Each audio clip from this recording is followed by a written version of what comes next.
Good evening, ladies, gentlemen, and students. My name is Nicole Crooks, Senior Manager, Human Resources, Industrial and External Relations at the bank. I have the privilege on behalf of the Governor, Board of Directors, Management, and staff of the Central Bank of welcoming you to the Dr. Rudranath Capildeo Lecture. We truly appreciate and are honored tonight by the presence of Your Excellencies and heads of missions and other members of the Diplomatic Corps, Father Anthony de Vertile, our distinguished feature speaker, members of the Board of Directors of the Central Bank of Trinidad and Tobago, past governors, Mr. Ainsworth Harewood, I haven't seen Dr. Bob, Mrs. Sheila Hilaire, our governor's wife, Dr. and Mrs. Rudranath Capildeo and son, Mr. Rudy Capildeo, members of the Capildeo family, members of staff, members of the media, invited guests. I also want to take the opportunity to especially welcome the students and teachers in the audience tonight from Queen's Royal College. It is wonderful to have you here. My son went to Fatima, but it's wonderful to have you here. Last and by no means least, I wish to extend warm greetings to members of the public who are enjoying the live stream on the bank's website. The bank is delighted that you have taken the time out of your schedules to be with us tonight as we pay tribute to Dr. Rudranath Capildeo. The external relations team at the bank has worked tirelessly to create a memorable experience for you all. And to Rudy and other family members, it is our hope that it meets your expectations. The bank attaches great significance to our community outreach program, which complements our work program activities. I have heard people ask, why is it that the Central Bank regards events and activities such as these as important? We see ourselves as having a corporate social responsibility above and beyond our mandate and primary purpose, as evidenced by this lecture and our flagship Eric Williams Memorial Lecture, and by our many outreach activities, such as the National Financial Literacy Program, our Money Museum, our very impressive art collection, and this beautiful auditorium, which is heavily patronized by our local artists. Tonight's experience has three parts to it. You will be the first to view a short documentary that sets the stage for the lecture. I am very proud to say that the video was produced by the bank staff. The documentary will be followed by the featured speaker. Ladies and gentlemen, from what we know of the esteemed speaker, I have no doubt that you will find tonight's presentation enlightening, refreshing, and intellectually stimulating. Tonight's experience culminates with the opening of our exhibition that we have titled To Synchronize with this 2016 lecture. We sincerely hope that your experience this evening would be worthwhile. I now invite the Governor of the Central Bank, Dr. Alvin Hilaire, to introduce our distinguished speaker for tonight's Dr. Rudranath Capildeo Lecture. Please welcome the Governor to the podium. Good evening, ladies and gentlemen. On behalf of the Board of Directors, Management, and staff of the Central Bank of Trinidad and Tobago, it is my very distinct pleasure to welcome you to our Dr. Rudranath Capildeo Lecture for 2016. We appreciate and are honored tonight by the presence of Your Excellencies and heads of missions and other members of the Diplomatic Corps, Father Anthony de Vertile, our distinguished feature speaker, members of the Board of Directors of the Central Bank of Trinidad and Tobago, past governors, Mr. Ainsworth Harewood, and I think Dr. Bob is on his way, and former Deputy Governor Joan John, Dr. and Mrs. Rudranath Capildeo and son, Mr. Rudy Capildeo, other members of the Capildeo family, students and teachers, members of staff, members of the media, invited guests. I extend a very warm welcome to each and every one of you in the audience, and thank you for your presence here this evening. We are delighted to have you here as guests, and we commemorate the achievements and legacy of one of our most accomplished sons of the soil in this eminent lecture. Dr. Rudranath Capildeo distinguished himself on the world stage as a highly acclaimed mathematician and scientist in the academic arena and here in the country of his birth as a politician who played an important role in the lead up to independence. This evening, we will learn about the man who set the scene for the achievements of the illustrious Capildeo and Naipaul families. Pandit Capildeo Maharaj was the patriarch of his family and father of Dr. Rudranath Capildeo. He was the designer and builder of the iconic Lion House, immortalized in a novel by one of his grandsons, Sir Vidyahar Singh Suraj Prasad Naipaul, The House for Mr. Biswas. Even though Pandit Maharaj himself spent a fair amount of time back in India, where he was born, he firmly established his family here in Trinidad and Tobago as sons and daughters of this land. To tell us about Pandit Capildeo Maharaj, I have the pleasure of introducing our featured speaker, a well-loved teacher and historian, and a man with a true passion for the land of his birth, Trinidad and Tobago, Father Michael Anthony Devotai. Ordained a Roman Catholic priest in 1962, Father Devotai is a member of the Holy Ghost congregation, well known for their excellent work in education. His career as a teacher spanned 52 years, starting from 1963. During that time, he was vice principal of Fatima College for 2 years, from 1966 to 1968, but most of his teaching career was spent teaching at his alma mater, St. Mary's College, serving as principal for 14 years, from 1978 to 1992. Father Devotai taught English literature, history, geography, and religion, but was also well known to the school population as games master and an athlete and coach, excelling in hockey and tennis. I must boast that I also attended CIC. Sometimes we used to call it cockroaches in college, but I was there during the time of Father Devotai and do remember him roaming the corridors and at masses in the chapel. For Father's work as an educator, author, and historian, his commitment to the church and his service to his fellow human beings through charity work, he received a Trinidad and Tobago National Award, the Hummingbird Gold, in 1992, as well as an honorary doctorate from the University of the West Indies in 2004. Quite apart from educating young people formally at college, Father Devotai's love for this country and curiosity about our history inspired him to pursue another avenue of learning for himself, one that has greatly benefited the nation as a whole. This involves researching and writing on certain topics of great interest to him and sharing it with us.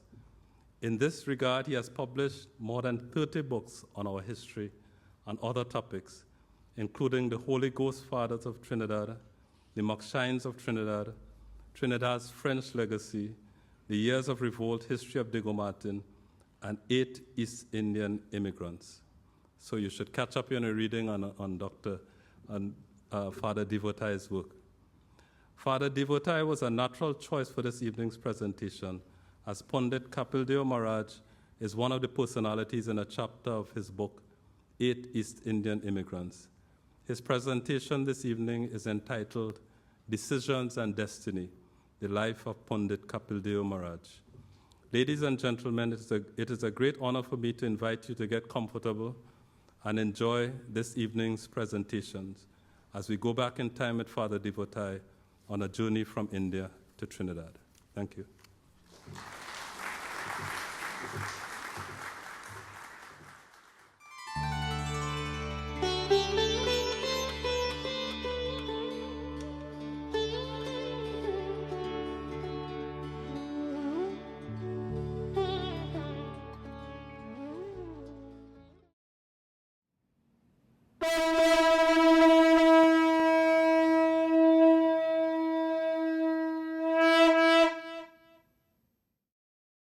Among the tumble-down timber and corrugated iron buildings in the high street at Arawakas, Hanuman House stood like an alien white fortress.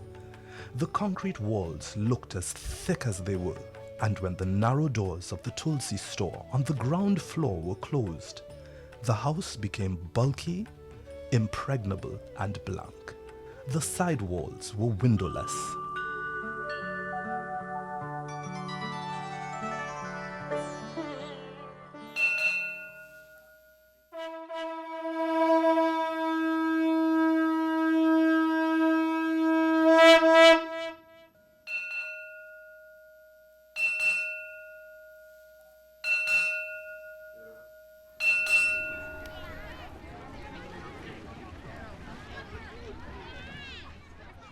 They retreated to the rock gardens and walked past the architectural marvels of Marval Road. They walked past the Scottish baronial castle, the Moorish mansion, the semi-oriental palace, the bishop's Spanish colonial residence, and came to the blue and red Italianate College. They were proud and a little frightened. Kings for half a day, they would soon be the new boys and nothing. The clock struck 3.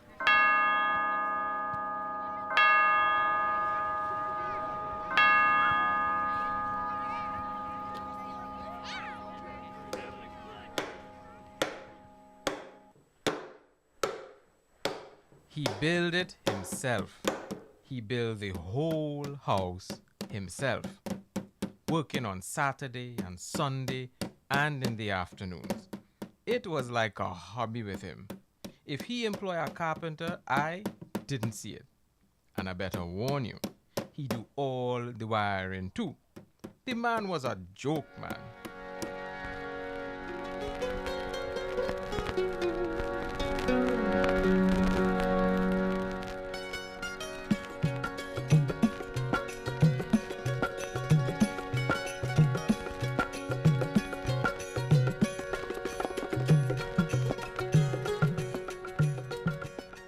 Lion House, first in the trinity of buildings in which the life and legacy of Pundit Capildeo are sealed. Of the 3, this is the only one he entered, though he did not stay for very long. 90 years after he marked the spot and planted a memory of northern India as his own Anand Bhawan, mansion of bliss, the Lion House endures as a testimony of East Indian arrival in the West Indian world.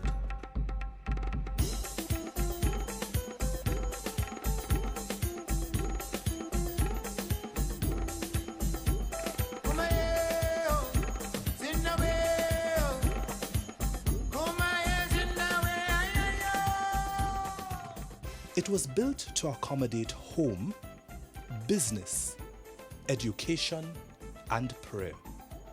For roughly 20 years, the spaces between these walls were filled with the daily details of life of the extended Capildeo clan, of children, in-laws, and grandchildren.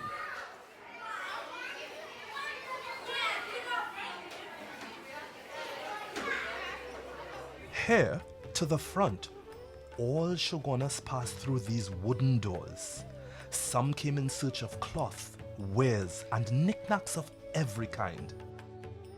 Others, including Hindu pundits and pilgrims, came to rest, while the Shogunas community came to meet and discuss issues in Panchayat.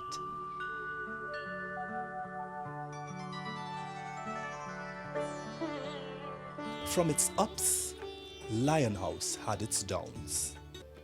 After the Capildeo clan moved to North Trinidad in the late 1940s, it passed through a series of business tenants, including the Patel jewelers from India and the pharmacist Mr. Green. By then, however, Pundit Capildeo's Lion House had transcended space and time, achieving literary immortality by the hand of a grandson. This house, he built it with his own hands. Those walls aren't concrete, you know. Did you know that? They looked like concrete to you, didn't they? Yes, they looked like concrete. It looks like concrete to everybody, but everybody is wrong. Those walls are really made of clay bricks. Clay bricks. Clay bricks. I would never have thought that. Clay bricks. And he made every brick himself. Right here in Ceylon. Ceylon. That is how we call the yard at the back. You haven't seen it? It is a great honor to introduce the Nobel laureate in literature, Sir V.S. Naipaul. This grandson, who carried Trinidad and Tobago to the zenith of the Nobel Prize in Literature, was the second descendant of Pandit Capildeo to leave his mark as an inspiration for successive generations of students at Queen's Royal College. For his son, Rudranath Capildeo, and grandson, Vidya Naipal, QRC was an educational rite of passage into the future of international fame. It was from here in 1938 that Rudranath Capildeo won the scholarship that financed his education at London University. 11 years later, Vidya Naipal chose Oxford after being awarded the Island Scholarship.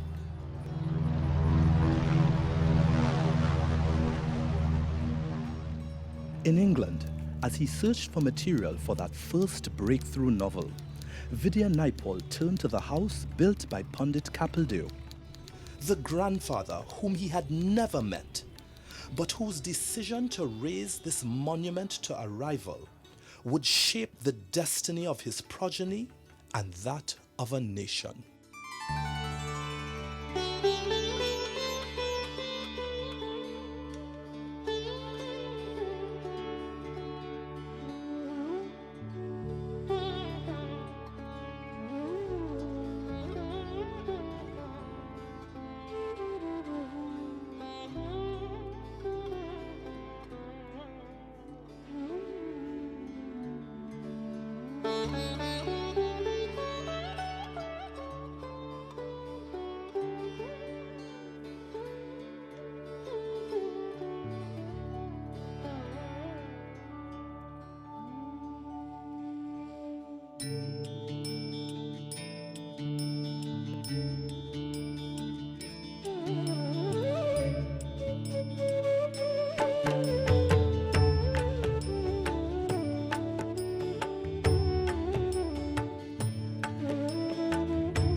Distinguished guests, ladies and gentlemen, Decisions and Destiny, the life of Pandit Capildeo Maharaj.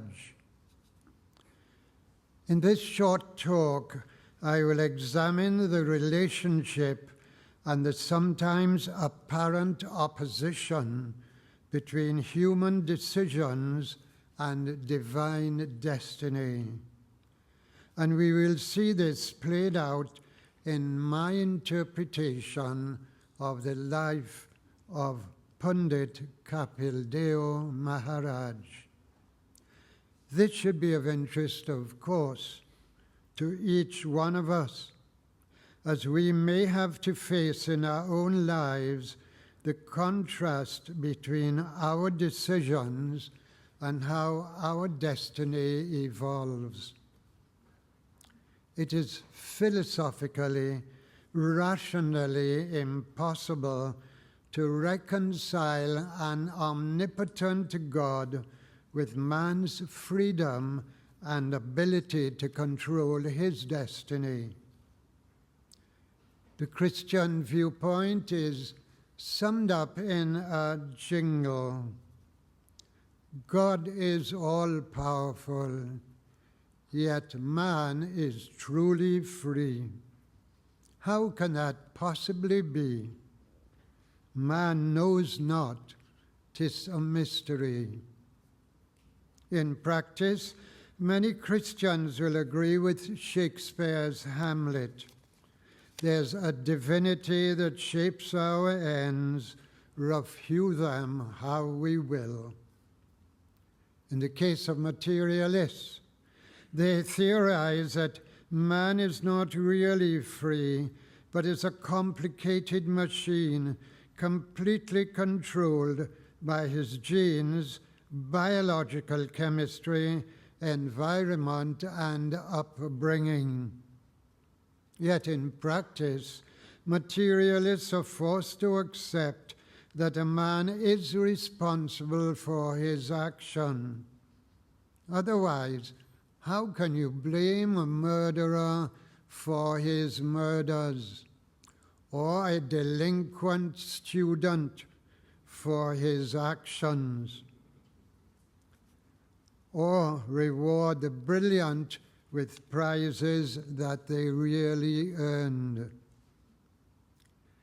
The ancient religions of the East incline to divide determinism. The sacred poem, the Bhagavad Gita, puts it beautifully concerning God. I am the strength of the strong. I am the intelligence of the intelligent. I am the splendor of the splendid. And even more emphatically of the proud man, he whose soul is bewildered by the self-sense thinks, I am the doer. Thus, harmony between a man's freedom and God's power can come only when man is become, in Western terms, so spiritual that in everything he accords willingly to God's mind. Presumably, this was a view of Capildeo.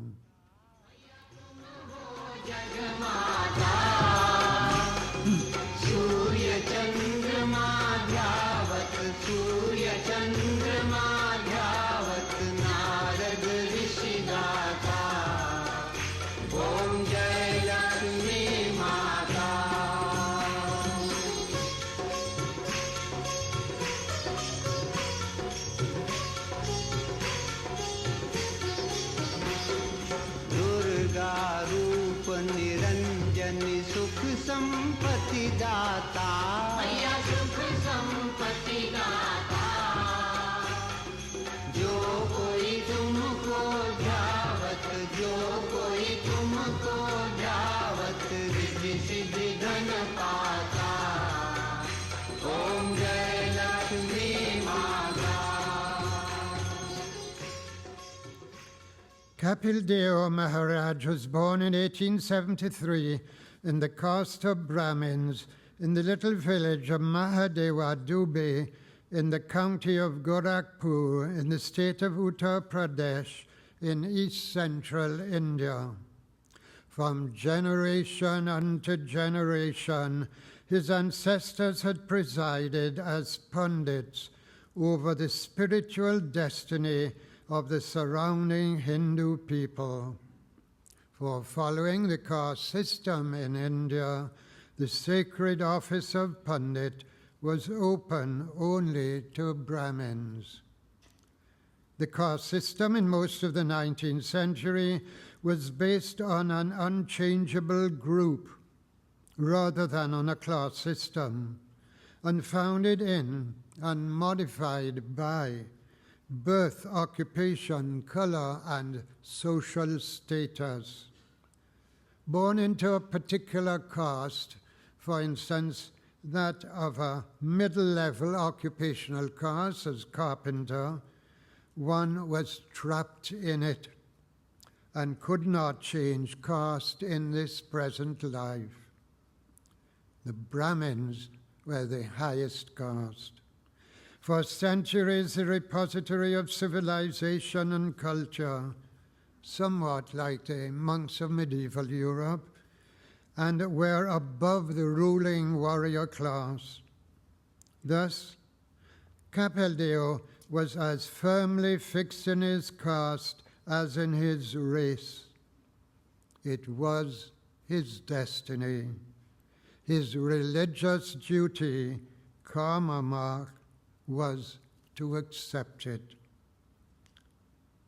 In his youth in the village, his father Rudranath and perhaps other Brahmins had taught him Hindi and Sanskrit, and as befitted a future pundit, he became familiar with the great Hindu religious works.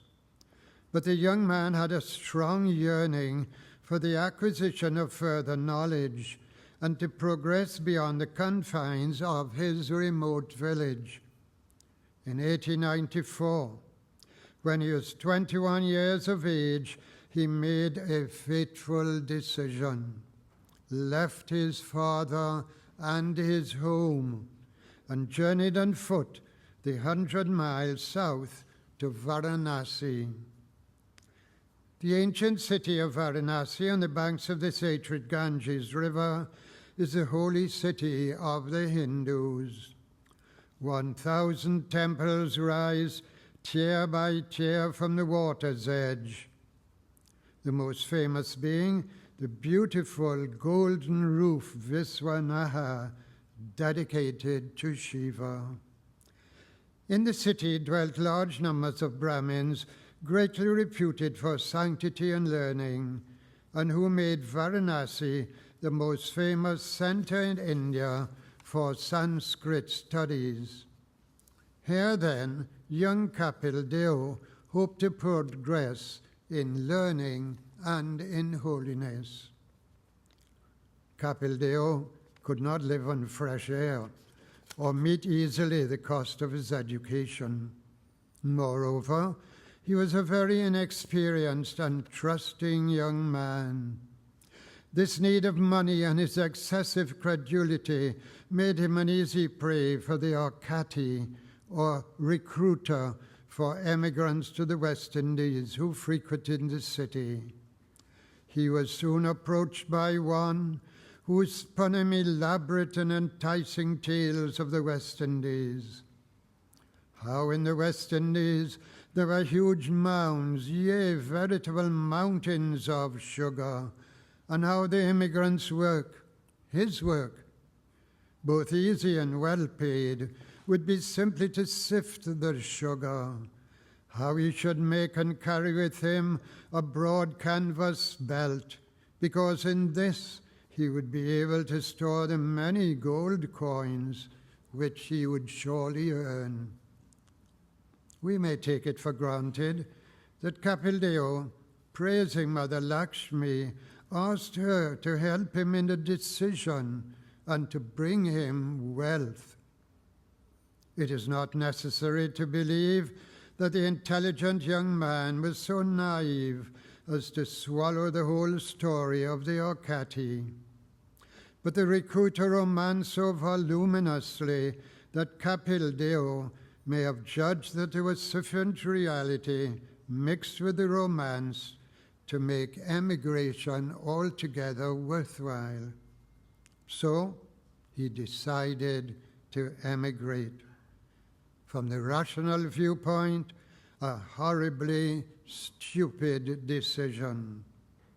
However, if there is a divinity that rules our lives, then an incredibly bad decision taken in good faith is not the end of life, but a new beginning.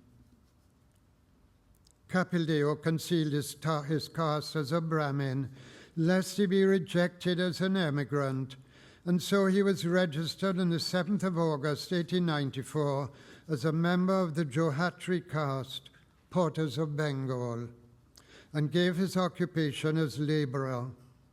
Within days, he left for the main depot at Calcutta, and in late September departed from his beloved homeland for Trinidad, on board the sailing ship Hereford, with 526 other immigrants. The mortality rate among the voyagers was truly frightfully high. 40 persons dying on board ship and being consigned without ceremony to the deep. In spite of serious hardships, Capildeo survived the voyage, and the ship put into the beautiful harbor of Port of Spain on the 27th of December after a 3-month voyage. The immigrants were then brought in open rowboats to the tiny island of Nelson, one of the 5 islands, which had been set up as a clearance station for the Indian immigrants in 1875.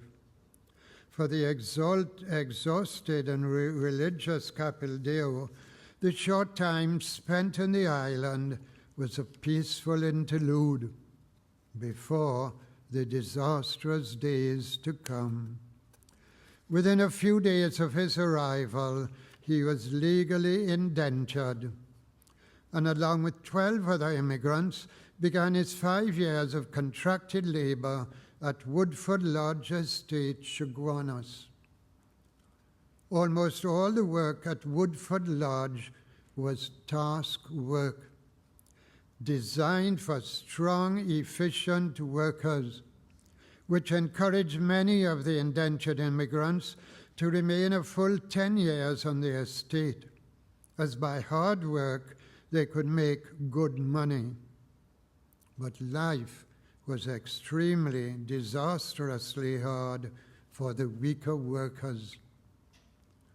On arrival at the estate, Capildeo was first assigned to work with the shovel gang, but he was not accustomed to such labor and unable to accomplish it. His physical inability was obvious to the Sirdar, or supervisor, who, though directly under the white overseer, was in fact in charge of the workers. This man acknowledged and respected Capildeo's high caste and possessed a fund of human sympathy. He transferred the young man to the weeding gang, composed of the weaker men and the women and the children, which undertook the weeding and other multifarious duties besides. However, the Indian immigrants supervising this gang, for reasons better known to himself, about which we won't speculate, assigned Capildeo to the work of cleaning the dung from the animal pens. How long he was engaged in this unpleasant occupation, we are not sure. So unbearable was his lot that it seemed he would soon become one of the faceless multitudes who died in Trinidad far from their home. But for this he was not destined. One day, Gobin, the Sirdar in charge of him, saw Capildeo in the dung gang in great distress and called him over and spoke to him. "If I buy your freedom from indenture," he asked the young Brahmin, "will you marry my daughter and settle permanently in Trinidad?" Whatever lay in Capildeo's heart, circumstances clearly dictated his decision. Gobin immediately paid back the passage money of £10 5 shillings to the government, plus the annual tax due on the immigrants for the 5 years of indenture for which the estates were liable. Capildeo's indenture was terminated, or cut, as the saying went, and he was a free man. As it was, his father-in-law settled him with his young wife in a small wooden house on the main road passing through the small village of Chaguanas, on the site of the present Lion House. Capildeo began a new period in his life, no longer a student, but as a householder. Why did Gobin decide to offer his daughter in marriage to Capildeo? Surely it was a union destined from above. But we may hazard some very human reasons for his decision. Gobin wanted to open a provision shop. He had been seeking for his 15-year-old daughter a suitable husband to run it. That is, someone of high caste, for the children acquired the husband's caste. An educated man, and above all, someone absolutely worthy of trust. Capildeo fitted the bill perfectly. In front of their home on the main street was the shop from which he would sell the necessities of life and little luxuries to the time-expired Indian immigrants who had settled in Chaguanas. His wife, Suji, who turned out to be a tower of strength, would take care of the shop when she was not childbearing, which occurred quite frequently. Indeed, Capildeo took his role as a husband very seriously, and his prayers for fertility were abundantly answered. For over the years, his wife bore him 14 children, of whom 3 died young, 9 girls and 2 boys surviving. But man proposes and God disposes. For Capildeo had 7 daughters before Suji bore the son whom he hoped would succeed him as a pundit. For Capildeo was above all a pundit. He had originally a small patch of land on which he cultivated short crops such as rice, peas, and edos. But as he became more and more widely known among the large Indian community of Chaguanas and also the surrounding districts, his religious functions became altogether dominant. Eventually, as the years passed, he would go out to the neighboring villages and spend a week at each of them in turn, returning to his home only on Sundays and leaving on the Monday to begin his religious work all over again. To all who came, he enunciated the great religious truths found in the sacred books or ancient spiritual works like the Sri Ramcharitmanas. Sensuous enjoyment is not the be-all and end-all of human existence. The fools who devote their minds to the pleasures of sense take poison in exchange for nectar. The Lord is one only by sincere division and is a fountain of joy, an abode of compassion. At Diwali, the Pundit's home was lit up with diyas, and on the feast of Kartik, Capildeo led his fellow Hindus from Chaguanas the 4 miles to the west to Perseverance Bay to purify themselves by immersion in the sea. Only the Pandit could perform special religious rites, and so on the occasion of births, marriages, or deaths, or as requested on special occasions, Capildeo presided at private pujas in honor of the various gods. The contributions received on these occasions helped to support him and his family comfortably. Etymologically, decision means cut off or put to an end. But for the modern psychologist, it results from a comparison and a resultant choice. The greatest choice from every point of view that Capildeo made in Trinidad was choosing to listen to his wonderful wife and not to his own mind. Perhaps there's a lesson there for some of us. The shop and any business affairs were left to Suji. Under her supervision and direction, the shop thrived, and enough money was made to support the growing family, all of whom took their turns in working in the shop. During her husband's absence, she was the head of the family, investing in land for agriculture, organizing, instructing, disciplining, consoling, caring, loving. She it was who convinced her husband that the children should all attend the Canadian Mission Indian School till they were 9 or 10. There, they learned the elements of arithmetic and how to read and write in English.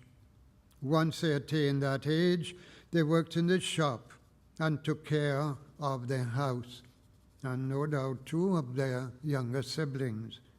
Capildeo was not at all pleased that the boys, Simbunath, or failing him, Rudranath, should go to a Christian school, for he had set his mind on one of them becoming a pundit.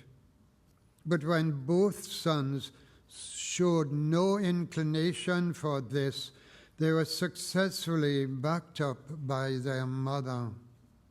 Simbunath was sent for 3 years to Naparima College, San Fernando, and then spent another 3 at Queen's Royal College. The younger brother had all his secondary schooling at Queen's Royal College. But it was Capildeo who decided on the names for the children, all taken from the old family traditions, and he arranged his daughters' marriages when they were young, with carefully selected suitors, all of Brahminical descent, so that, interestingly enough, the bridegrooms came from all over Trinidad. Aknath Ramcharan and his brother Dinanath from Faizabad, Ramnaraim Permanand and his brother Ramnares from Claxton Bay, Hargovind Deepan and his brother Ramjatan from Karapichaima, Sahadeo Maharaj from Siparia. The Pundit has its time for relaxation. He was an interesting conversationalist in the days when conversation was one of the few recreations among the Indians who were absolutely exhausted from their work on their properties or in the cane fields. A favorite gathering place was in the gallery of the shop, where, having purchased ganja, to mention it was legal then, and tobacco, the customers would put the mixture in their clay pipes or chillums, light up and puff away happily. Capildeo was a good mixer with all classes, from the lowest laborer to the district medical officer, a social grace inherited by his descendants.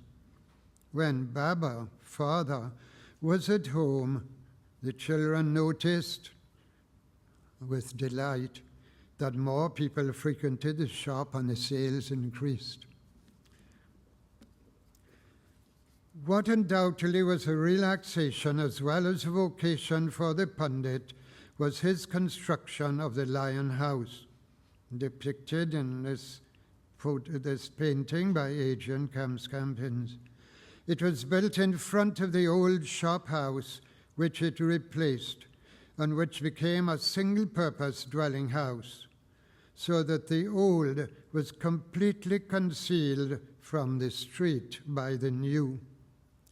Capildeo made all the bricks himself and constructed this creation with his own hands. It was his very own. Let us remember that with gratitude. Its brutally stark white pillars formed an arcade in front of its plain walls and flat roof. The first floor housed a store. The second floor, the living area, was divided by wooden partitions into 4 small rooms. Steep, narrow steps led from this section to the prayer room on the 3rd floor. The 4th floor served no specific purpose, but afforded a spectacular panorama and was open to the heavens. The 2 lions at either end of the front balcony give the house its name. Capildeo spent about 3 years in its building and, significantly, died soon after its completion in 1926. At this stage, we retrace our steps a little.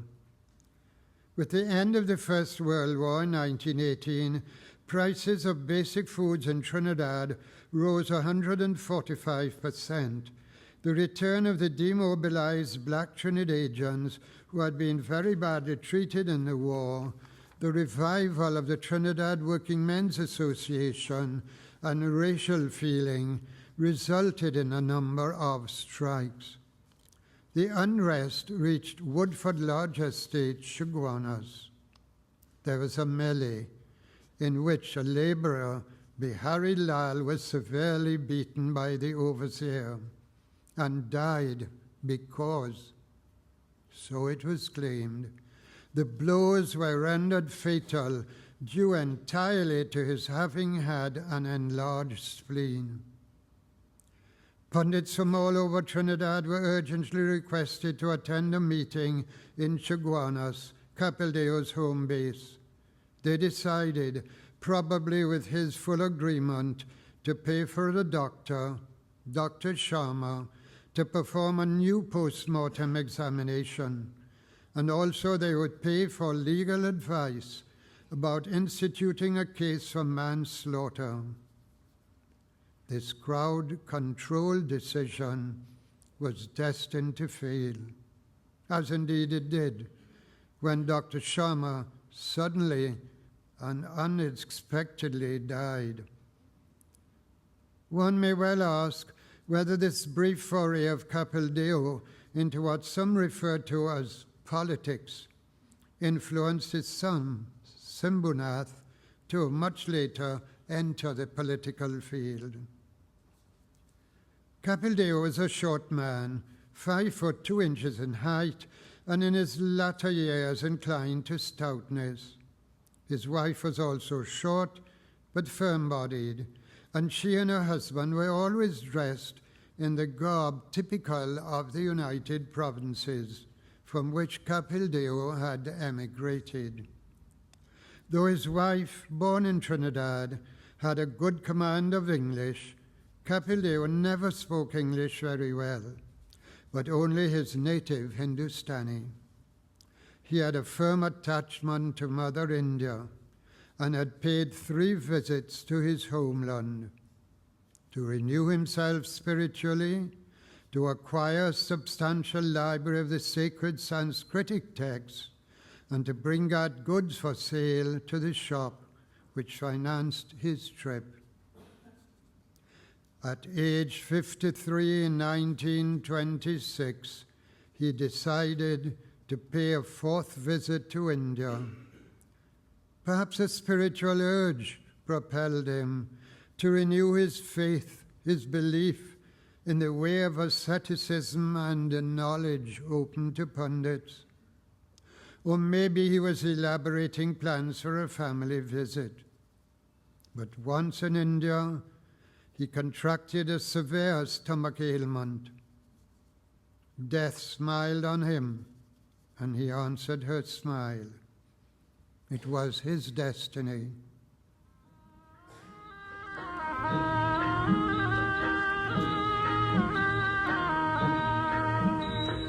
डोल उठी है सारी धरती देख रे डोला गगन है सारा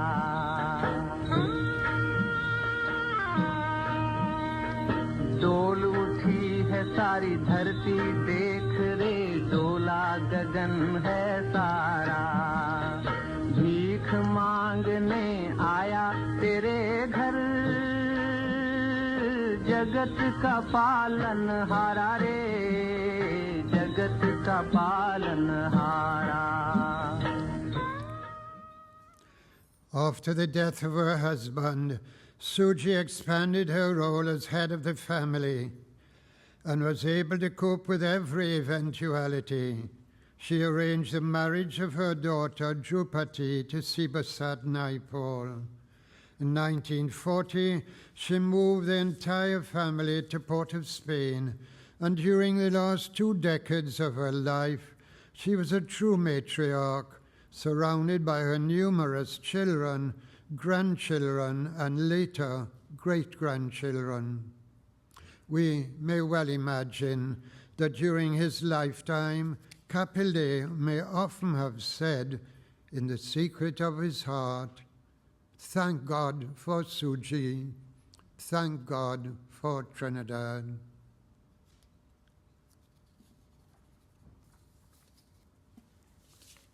Thank you, ladies and gentlemen.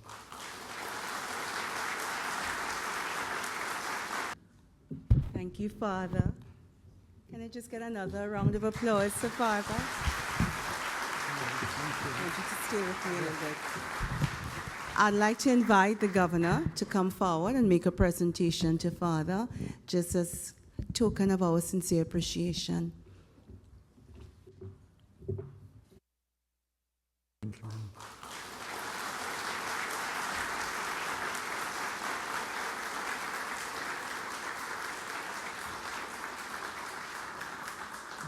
It is now my pleasure to invite Dr. Rudranath Capildeo, fondly called Rudy, to deliver a vote of thanks. Rudy, I welcome you to the podium. Thank you very much indeed, Nicole. As is the right way to do things, I've been given a nice list of thank yous first, and I'll say a few words afterwards. So a big thank you to Your Excellencies and heads of missions and other members of the Diplomatic Corps, to Dr. Joel Jack, Secretary of Finance, who's here from Tobago Assembly, to Governor and Mrs. Hilaire and members of the Board of Directors of the Central Bank of Trinidad and Tobago, the past Governor, Mr. Ainsworth Harewood, and past Deputy Governor, Mr. John Jack, who I've just mentioned. Members of the Capildeo family, members of staff of the bank, members of the media, invited guests, and a very special thank you for coming to the delegates of the Second Caribbean Conference of National Trusts and Preservation Societies who are with us tonight. So thank you very much indeed. Give yourself a round of applause, please.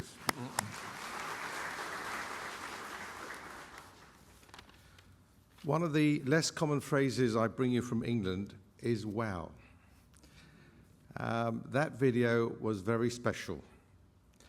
I look to my son, who suggested originally to Nicole that it might be nice to do such a video for this particular third legacy lecture about my father.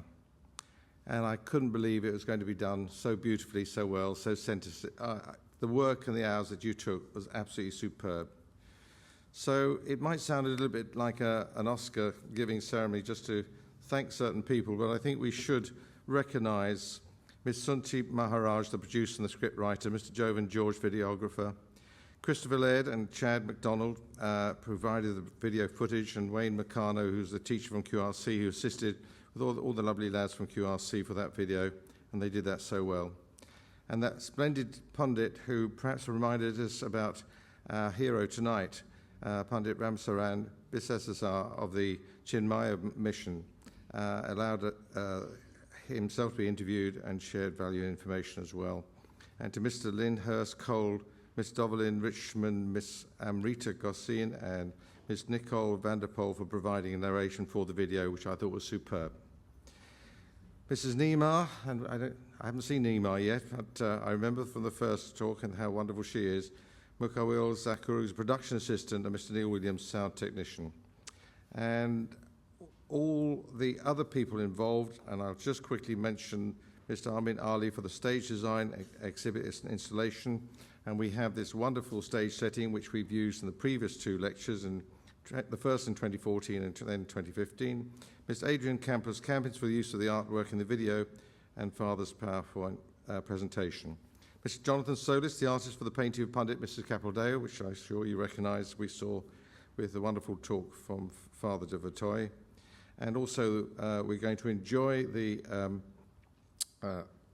wonderful presentation afterwards, the items from the National Museum and Art Gallery for loans and artefacts for the exhibition, and a special exhibition being put on tonight, as Nicole mentioned, which we all should go and enjoy. And the exhibitions in previous years have been superb. The National Trust for providing information on the three buildings, URC Lion House and Naipaul House, and it's lovely to have members of the Capildeo Naipaul family here this evening, and to my wonderful family members who gave us such a lovely meal last night, and we talked about the Naipaul House then and how important that was. And thank you to the Ministry of Education for supporting the attendance of schools to the event, and it's lovely to see all the lads from QRC and any other lads who are here too. And ladies, of course. And thank you to the schools, teachers, students and parents for your positive response, and of course to you, the audience. So just a few words from me. My father felt very strongly for this country. He felt very strongly about the whole business of indentured labour, that Prime Minister Gladstone came up with when slavery was abolished in 1838. We haven't forgotten slavery tonight, of course, and it's interesting that in the last few years, for example, in 2013, the film 12 Years a Slave won the Oscar in America, and the lead actor won the BAFTA award in the UK. And Steve McQueen, the black director, was the first black director in the history of the Oscars to get an award. And at his thank you speech, this was in 2013, he actually mentioned at that point, his thank you speech, at that time, he thought there were still at least 20 million people in slavery in the world at that time. And just now, just as we've come from England, 2016, and we had our BAFTA Awards, the best BBC documentary was Britain's Forgotten Slave Owners. And the two programs that got the award, it was a collaboration between the best of the BBC and UCL Research.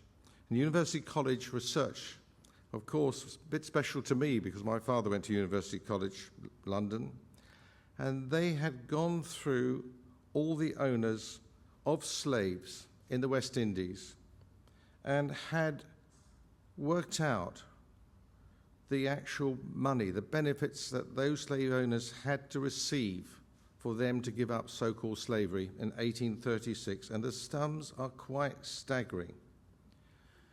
And that legacy goes on right through to today. Just one man that I looked up, Charles McGavell. He was a man who was Irish descent, born in 1788. And most of his sugar plantations was in Guyana. But in the payout in 1836, 456 slaves, 329 slaves, 253 slaves, a total of £70,000 paid out in 1836, which he invested in steel, in the railroads in Britain. And when he died in, I think it was 1876, he was the richest man in Britain. He had a fortune of £500,000 in 1876. He actually didn't have children. He gave it to his son. He gave his inheritance to his son-in-law. And the son-in-law had to take his name as his middle name. And believe it or not, that family has gone on with marrying other people who also had the tremendous benefits for selling their slaves. They didn't give up their sugar plantations because they had the Indians there working, but they had that cash. And all those great houses in England that the National Trust has been to see, that I went to see, and I have been to see many times over the years, been paid for by money from here, from Guyana, from the other West Indian islands. And one looks, even today, at the need for recognition of the legacy from these islands, in Trinidad in particular, which is where my father's heart was, and my heart has been. He didn't want me to grow up here. He wanted me to be a doctor. So he told me at the age of 8, no, you're not going to do mathematics, you're going to be a doctor. And so I just live in London and grow up with my mum. But I used to look at the map of Trinidad and Tobago and wonder a lot about it until I came here for the first time when I was 18. Later I realised why my father didn't want me to grow up here. He was saving me from TNT politics. At any rate, this very week in the newspapers in England, there are the first sort of inklings about the Chelsea Flower Show coming up. And this year, Juliet Sargent, I like to say she was from Trinidad and Tobago, and actually she's from Tanzania, is the first black designer of a garden in the whole history of the Royal Horticultural Society. That's 103 years old, and this is the first year. Certainly, yes, we've had big displays from Trinidad and Tobago, and big displays from Jamaica, but this is the first time that a black designer has actually done something.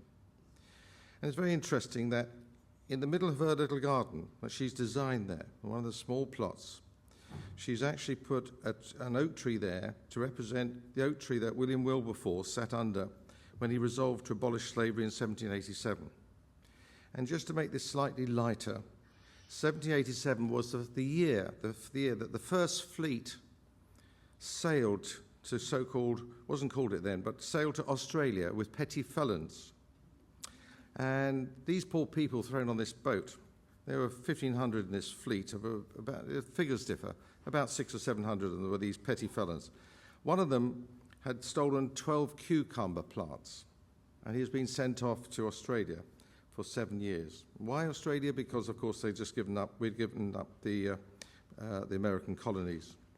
But one of the other ones going off to Australia that day had stolen a book. Now, if any of you got a copy of this book, I'd love to see it. This book said, "A summary account of the flourishing state of the island of Tobago." That's 1787. Well, my total joy tonight, and you'll forgive me for stressing this, has been to meet Father Anthony de Vertoy, who actually gave me the history of the Capildeo family at a time when there was no internet. There was just his book. And I thank him for choosing our family and teaching me for the first time. And to hear you tell that story so beautifully and putting it in the way you have today, this evening, was not only masterful, but was an absolute joy and something for us to remember forever.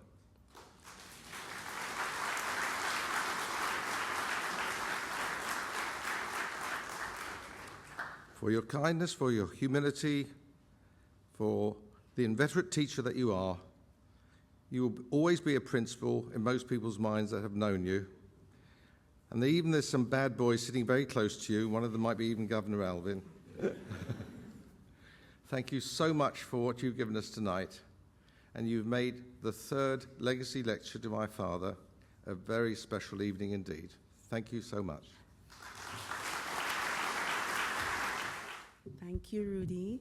I'd like to invite Mrs. Michelle Chongtabel to come forward and make a presentation to Rudy on behalf of the bank, and I think he's going to like this.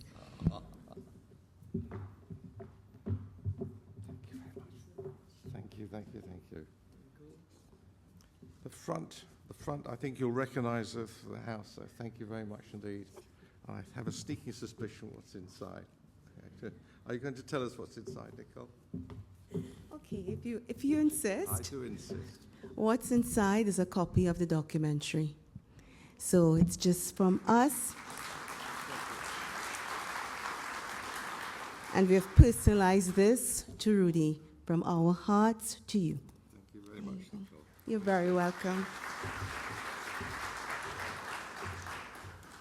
So we've come to the end of this part of the evening. And what I'd like to ask you to do is to allow the first two rows to leave.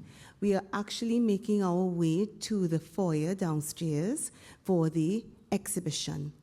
There's one more presentation we'd like to make. Come forward.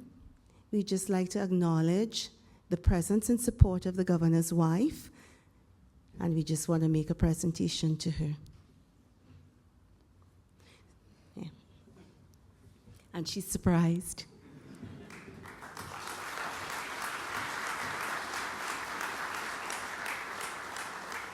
Thank you very much.